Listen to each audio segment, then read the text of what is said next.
This is Sophie. She was just 13 when she took her own life. Like many parents, we'd given Sophie a phone and we gave her that at the age of 12. And we discovered a few months later that Sophie had been accessing really difficult material, really completely inappropriate for, well, in my view, anyone, but certainly a child of her age. Sophie had been suffering from depression and had had suicidal thoughts.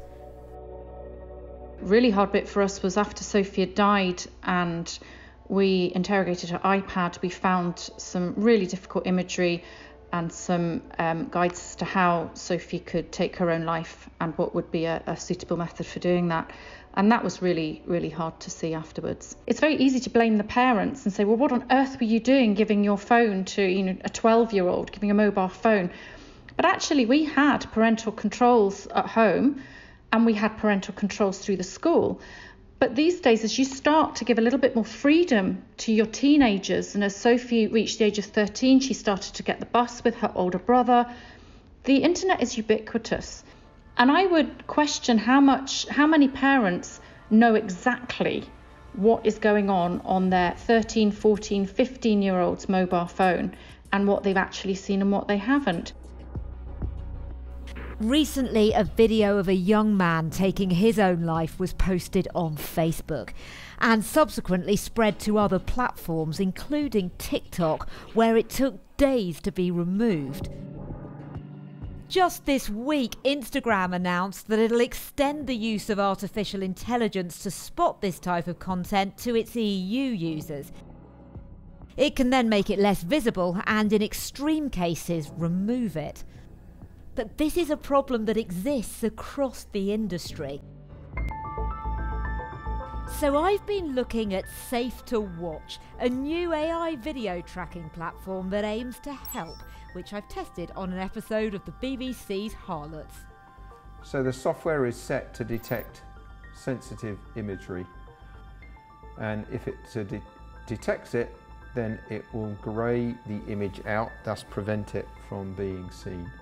Now, it's currently an alpha, so it hasn't got its full functionality, but the general idea is that it can track video in real time. Now, that could be something that's being streamed directly from a phone's camera or some video that's being streamed from the internet, but it can block any nudity or any violence that a child shouldn't be seeing before it ever reaches their device.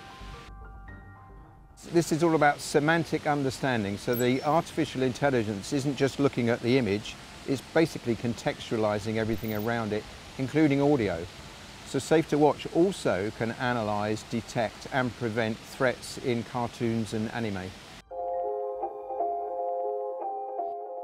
It's picked it up, it's saying it's picked it up, but it's not hashing it. It's very early days for the tech. It is glitchy and full functionality is still being built, but its aims are big. It hopes to work across all content providers, including homemade video. We never let mum or dad see what the child is doing. That's crucial because we have to buy, if you like, and earn the trust of the child. Utterly, utterly important to the whole cyber safety process. Whilst the video tool is still being worked on, the company's AI-powered monitoring keyboard has been available since last year. Once you've downloaded Safe2Net's keyboard app, you can select it as your default. Now, if I start to type something unpleasant, like "I hate you," for example, it comes up with a warning saying, "Watch out, high-risk content." And you can tap on that warning for more information. Of course, it's pretty clear what I've written is just simply nasty. So let me try a few other things and show you how it would respond. So, "I feel depressed." And from there, it offers some advice. "Oh no, would you like some advice? You're not alone, others do feel like you." We can all do simple things to try and protect children from harmful content. Most ISPs offer the facility to switch parental blocks on. That will stop some sites being visited. And most devices come with parental control settings that are easy to enable. But perhaps throwing tech solutions at tech problems isn't the answer, and we should be going back to basics. You're 11 years old, which is the time again when they get their first device. How do we use this in a way that keeps you safe, in the same way that getting on the bus keeps you safe, in the same way that doing anything? The first time you rode a bike and we took off those training wheels, we thought about when to take those off. So get them to think critically. Dr. Linda Papadopoulos is a psychologist working with Internet Matters, a non-profit organisation set up to help parents keep children safe online.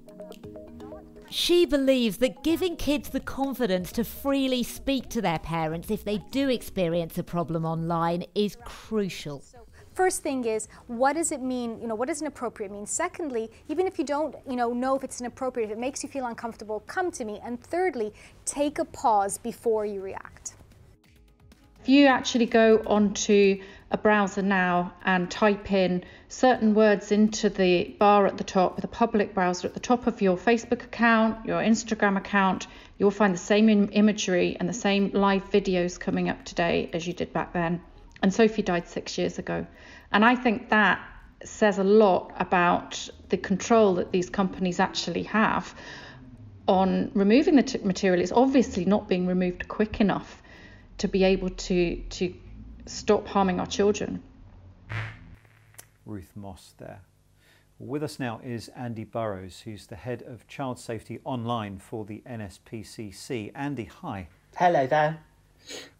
Ruth says that the tech companies haven't taken this material down anywhere near quickly enough. What do you think? Do you think tech companies are doing enough to stop this material from making its way onto children's computers and phones?